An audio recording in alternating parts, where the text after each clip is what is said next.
Today we're going to check out another budget mechanical keyboard, and this one is from E-Element, who have quite a few budget boards in the market, and this is the Z88 81 key version.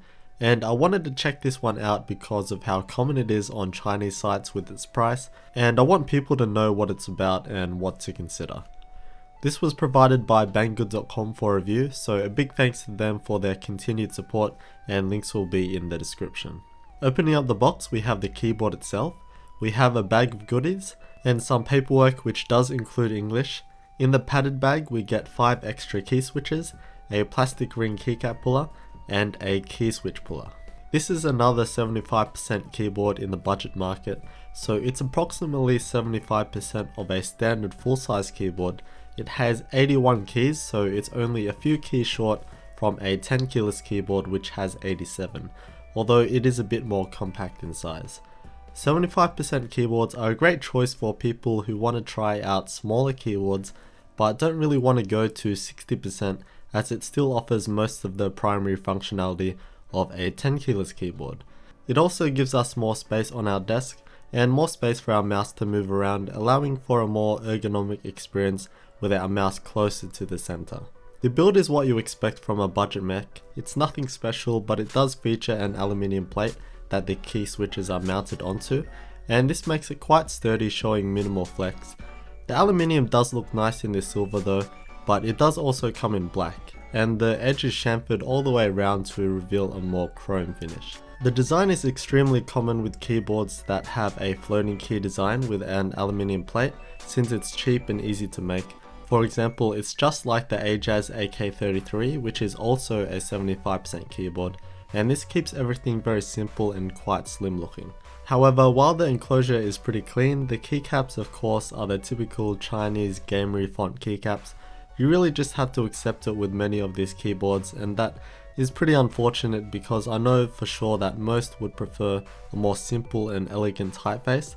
That being said, this is marketed as a gaming keyboard and it does fit the theme, and looks are subjective, so it's up to you.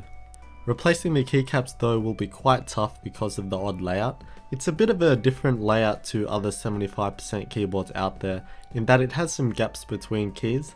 Usually 75% keyboards would have the whole thing covered, but we do have our gaps in the function row, and then there's just heaps of gaps in this cluster. So the arrow keys are spaced out just a bit, and while it does look a bit weird, it doesn't bother me personally in how it feels in use. And that brings us to the small right shift key, which is a 1.5 unit keycap. And just to clarify, a 1U keycap refers to keycaps like the letter keys, so a 2U key would be double the length of, say, the letter R key. And this right shift keycap is pretty much impossible to replace because it's not even a normal 75% size, which is already somewhat difficult to replace, although it is possible with uniform blank keys. However, since there is no right control key, you could put that key there and it wouldn't look too out of place being a 1.25 unit key. Although if you don't plan on changing the keycaps anyway, then I guess it's not really a problem. On the bottom of the unit we have some indents in the plastic, which does make the plastic case a bit more sturdy. We have 4 flat rubber feet for non-slip and 2 flip-up feet which are also rubber tipped. Out of the box it does come with a cable attached, which led me to believe that it wasn't detachable, but fortunately it is, and this has a micro USB port. And finally we have 3 drainage holes at the bottom for liquids to seep through in case of a spill. Under the keycaps we have the ever prominent Ultimo blue key switches, so these are just Chinese clones of the Cherry MX blue key switches and are very similar, being clicky, tactile and loud. These are using the dust resistant switches from Ultimo, having these modified stems.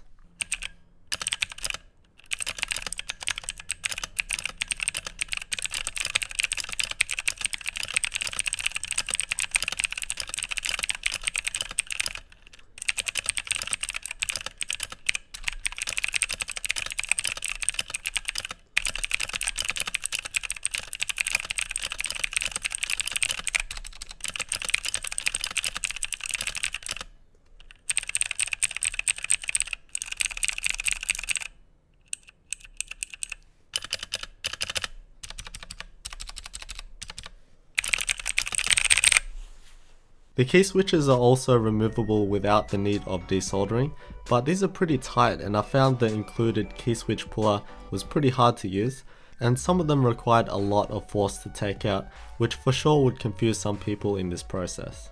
So basically how this works is that there's sockets soldered into the PCB and the switch pins just fit snugly into those sockets to make the connection, and this is useful if you want to replace a key switch for whatever reason. Although the issue with these sockets are that they're too narrow, the outermost switches fit fine because the pins are slightly thinner than other key switches like the Cherry MX key switches, Gatorons, Kales and such, although people have been able to supposedly file down pins to fit the sockets. Now to the lighting. This is marketed as an RGB keyboard, and while it does offer red, blue and green, there's only the 7 colors available, so it's not very customizable. So it makes most of the effects and patterns look pretty tacky. However, this still gives us 7 different options for still lighting, which I know most will use. And most importantly, there is white, which does have a touch of a blue tinge, but it is pretty clean, and that's what matters to me.